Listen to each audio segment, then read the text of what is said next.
everybody, welcome back to another video, and today I just wanted to do a bit of a whisper ramble update video, talk about what I've been up to, things like that.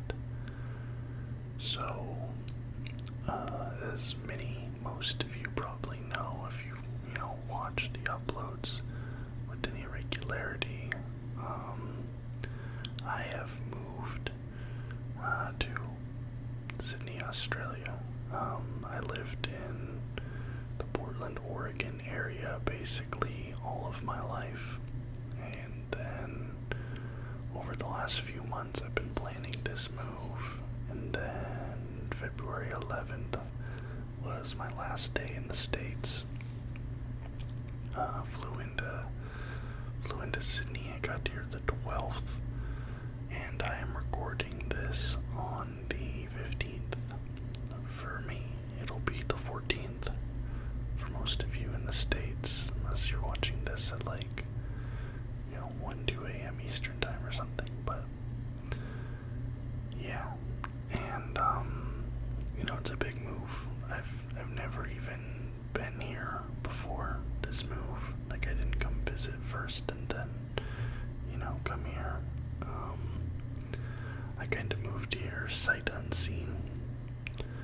So I kind of want to first start with the content on the channel. Since I'm still kind of getting my feet set here a little bit and trying to get my foundation set and learn where I am, learn a new country, get myself established. I'm not gonna say I'm not gonna try to miss uploads. It might happen, but it also might be a lot more like gaming content. Now, Hogwarts Legacy, I'm gonna be doing a lot of videos on Hogwarts Legacy coming up here. I've been playing the game in my own time on my PC, but my graphics card's a bit older, and there's performance issues on PC in general with Hogwarts Legacy. My game does not run great. So what I'm going to start doing is playing it on my Xbox Series X, and then capturing that gameplay, and then editing that gameplay down, and then doing a voiceover over the top of it, kind of like how I do the March Madness series. So it'll be shorter videos. It's not going to be an hour long just to get through the introduction or whatever. I'm probably going to record an hour or two at a time and then cut that down into 20 minute videos. That's how I'm going to do that. I also got NBA 2K23 for my Series X, so I want to start doing some next gen 2K content, especially with the new Eras mode coming out, and maybe doing a WNBA career or something. I don't know, but I think early on in this transition now, living in a new country, I think I'm going to be doing a lot of gaming content, at least for a little bit. NFL content, obviously, the weekly videos, that's where a lot of my viewership comes from. And obviously the Super Bowl just happened, right? The draft isn't until April, so I do want to do a mock draft, but I don't want to do it too soon. I don't know, maybe I'll do a mock draft here in the next couple weeks and then do an actual draft video on the day of the draft. I don't know. I'm also probably gonna start doing little videos about things here, as I learn the culture here, get into things maybe trying Australian snacks, maybe different things like that. There's also different sports here, so talking about Aussie rules football, I think the season starts up soon. Rugby, those things that are here as I try to learn this place, but yeah, so the content might be, I don't know, kind of weird over the next little bit, just because I'm, getting my feet set, trying to get established here. And then also like this office, the office space in this house. We are renovating this space, which is why there's this screen behind me. There's like the wall back there is completely ripped up. We haven't got the new panel for it yet. So we're renovating this office space to turn it into like a cool area. Like I have this desk here that I'm sitting at, and then my girlfriend's desk is right next to me. So like we sit side by side here. And, like the Xbox is here, the PC, monitors, all that stuff. So yeah, you guys will probably see this space change and evolve over the next few months as we renovate this. So hopefully you dig it. Now first I want to talk about my flights. So I left, that's also a thing somebody pointed out. The birds, there are a lot of birds in Australia. Like, they don't have like squirrels and like chipmunks and stuff like that we have in North America. It's all birds here. If I look out the window, there's like 2 magpies in the backyard right there. And that's like everything around here is birds. Also, our house is on a main road, so I'm going to try and figure out some sort of soundproofing thing for this room. I think I might have to like put some foam in the window or something. I'm not 100% sure. Maybe some sort of noise isolation thing on the back of the microphone. I'm not sure if that would even work, but I'll have to figure something out as we do this room. But my travels here, it is a very, very long flight to get from the US to Australia. And I hate flying.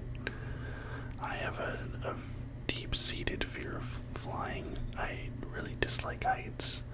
I dislike enclosed spaces, and airplanes combine both of those things, right? So I left Portland International Airport at about 6:50, 7 a.m. on the 11th, and then I flew 5 hours, 50 minutes, basically 6 hours to Honolulu, Hawaii. I've never been to Hawaii before, but just being at the Honolulu airport, I was like, okay, I need to come back here. And that flight was honestly fine.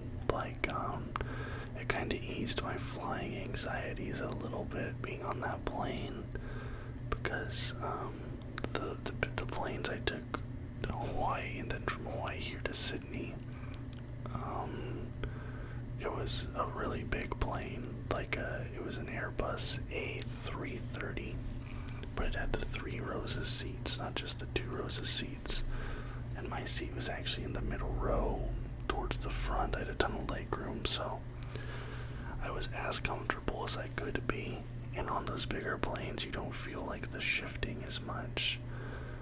Takeoff and landing was still kind of sketchy for me with my fear of flying, but the actual flying bit wasn't that bad.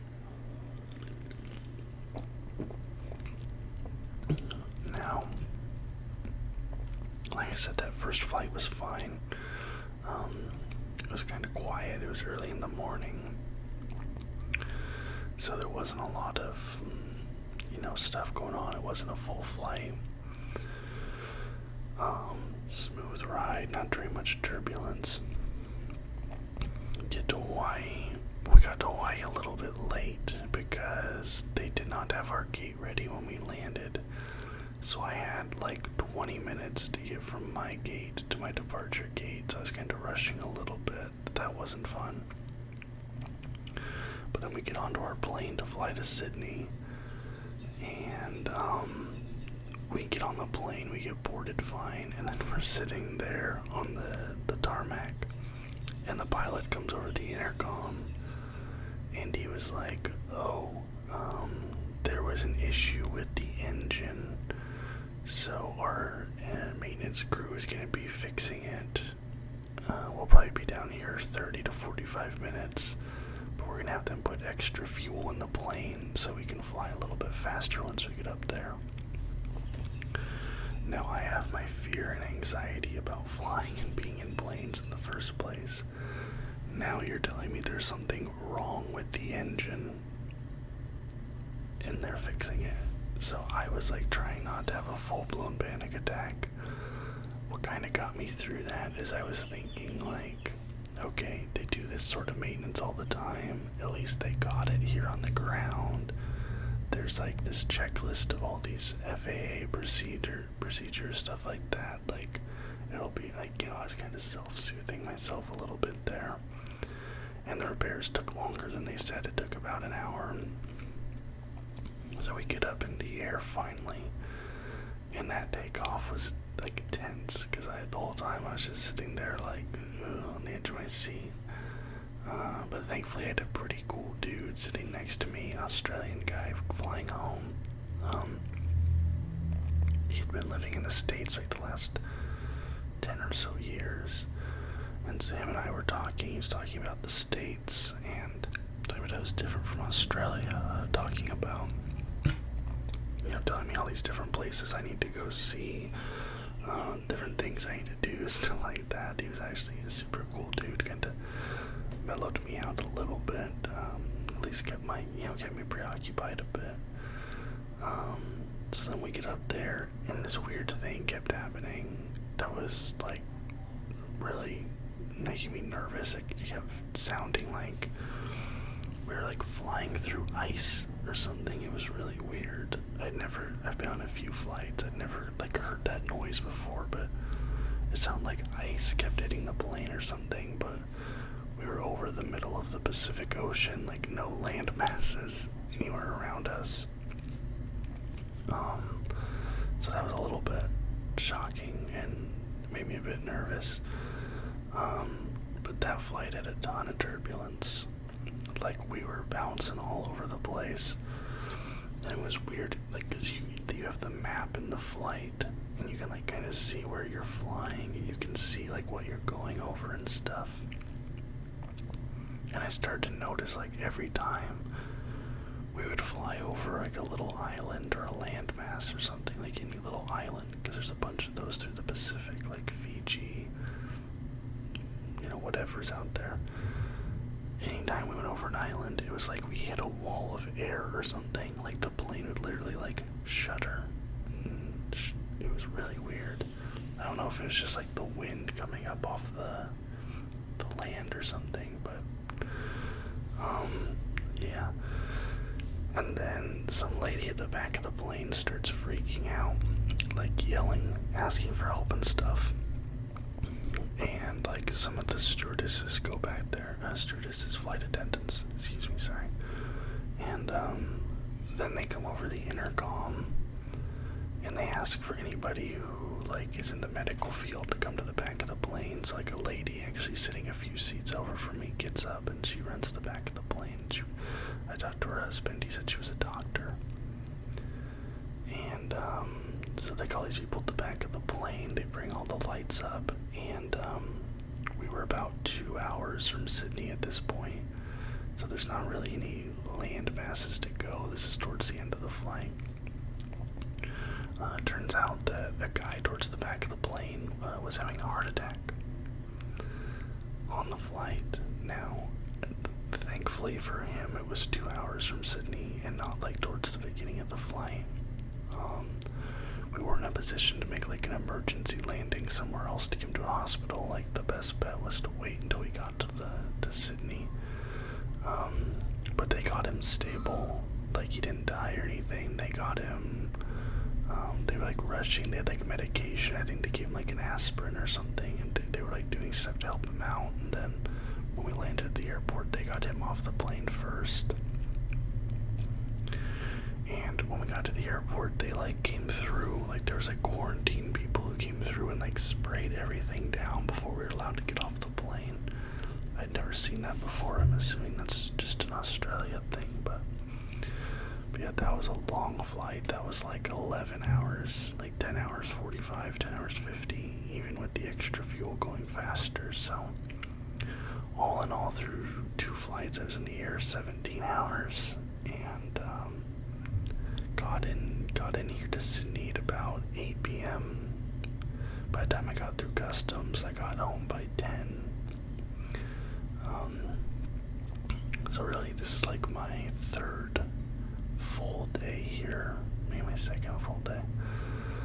No, my third full day. But I'm really enjoying it here so far.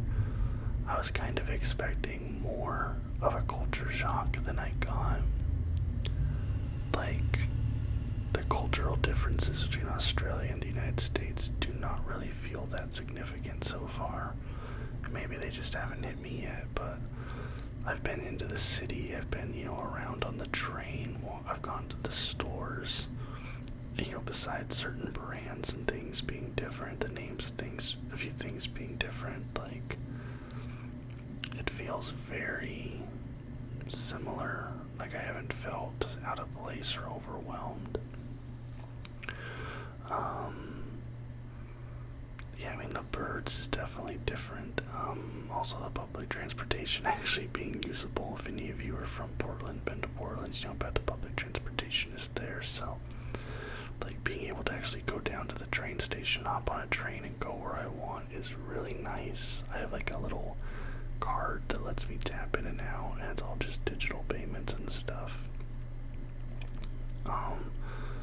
The McDonald's breakfast here is better than the U.S. McDonald's breakfast. They have this thing called the Big Brekkie Burger. It's 2 sausage patties, some bacon or ham, a hash brown, and barbecue sauce, and an egg on like a Big Mac style bun. Oh my god, I was eating that and I was like, it was in heaven. It was so delicious. Yeah, man, it's interesting because like Portland's a fairly large area, but this is just like, it's so big and so sprawling. It's like, it just goes on and on. Like, you're on the train and you can be on the train for an hour and you're still in Sydney when you get off. Like, even in Portland, it's not really like that. And obviously, that's not an apt comparison. This is a much larger city. There's more people living here, but just my sense of scale, what I have known. Maybe it's a little bit more akin to Seattle, but I'd say this is probably still bigger in Seattle. But yeah, because we're a little bit outside of the city here. But we went into the city yesterday for Valentine's Day dinner at an amazing, like, 3-course meal at this nice restaurant in the city, and taking the train in the city and then walking around. It was just really nice. Also, I'm pretty sure prostitution's legal here. We walked past a massage parlor, and in the massage parlor they had a sign that said happy ending, like it was like advertising that. So going from the States, that was a huge difference. The candies and stuff are different. The energy drinks are different. I'm addicted to caffeine, so I'm going and looking at their caffeine selection, and I think that they have like restrictions on the caffeine content they can have, right? Because the Monsters I usually get would be 240 milligrams of caffeine. Here they're like 160. So I think they just kind of have a little bit of limitations on things. Also, vaping here is like restricted, so I brought this in with me, my Elf Bar, and I was able to bring this in because of my traveler's restriction, or traveler's exemption. So like, you can bring certain items in if you're a traveler, right? So I could bring my Elf Bar. But if I went to a vape shop here in Australia, every single vape on the shelf will be 0 milligrams of nicotine. Because the nicotine's like a controlled substance. So you have to go to a doctor and get a prescription, like saying like, oh, you're addicted to nicotine, like you need it to help you quit smoking or whatever. And then you can import nicotine vapes. They have to be imported, but you cannot just go down to a shop and buy them. Now they have vape shops, but it's all 0 milligrams, stuff like that. So that's gonna be a big change for sure. Yeah, you guys hear the birds? They're just out there on the roof. Also alcohol. I mean, I don't really drink, but I have one occasionally. Alcohol here is very expensive. Cigarettes here are very expensive. No, I don't smoke cigarettes. I didn't even smoke cigarettes before this. Like, this wasn't telling me quit smoking. This was just what I got into. But yeah, it's just little stuff like that. Anyways, just wanted to give you guys this short little update and let you know, like I said, the content going forward. Probably gonna be a lot of gaming stuff this week, maybe next week, just as I kind of get my feet set. That's just a little bit easier for me to do day to day. Right, once I get settled in, I'll start making different content again. I brought my camera, but I could not bring my tripod or my lights in the plane. They wouldn't fit with my stuff. I had 5 bags of luggage as it was. I couldn't bring more. I wasn't going to pay to bring even more than that. So I'm going to have to go in at some point. I'm going to go find a place to buy a tripod, buy some lights, get that stuff all set up again. But I brought my mic. My PC survived the flight. I was nervous it wasn't. I took everything out of my PC. I took out the hard drives, graphics card, took out the RAM. I wrapped that all up in static proof bags, wrapped that in bubble wrap, put that in my carry-on, and then my computer case was just my motherboard, CPU cooler, power supply, and I stuffed this with foam. Like, this was just full of foam. Wrapped the whole PC case in bubble wrap, and then I stuck that in a checked bag. So that was just one bag, was my PC, but it survived. Got here in one piece, sitting here on my desk. So that's really nice that I got that. So, thank you guys so much for watching. I hope you enjoyed the video. If you did, please leave a thumbs up. Subscribe to the channel for more content just like this almost every single day. Oh, you might have noticed I changed the channel name to Daft Rain Cloud ASMR. I put a pull up last week, actually, just before I left, and you guys overwhelmingly voted for me to change the name. There were 208 votes. 70% said change it, 30% said leave it. So 70-30, and I've been considering changing the name for a while anyway, because I feel like it'll kind of help with discoverability on my channel, and then also, like, I don't have to put ASMR in the titles. I mean, I probably still will, but I do not always have to put it in the titles or the thumbnails or whatever. Because originally this was not an ASMR channel once upon a time, so I decided to change it there.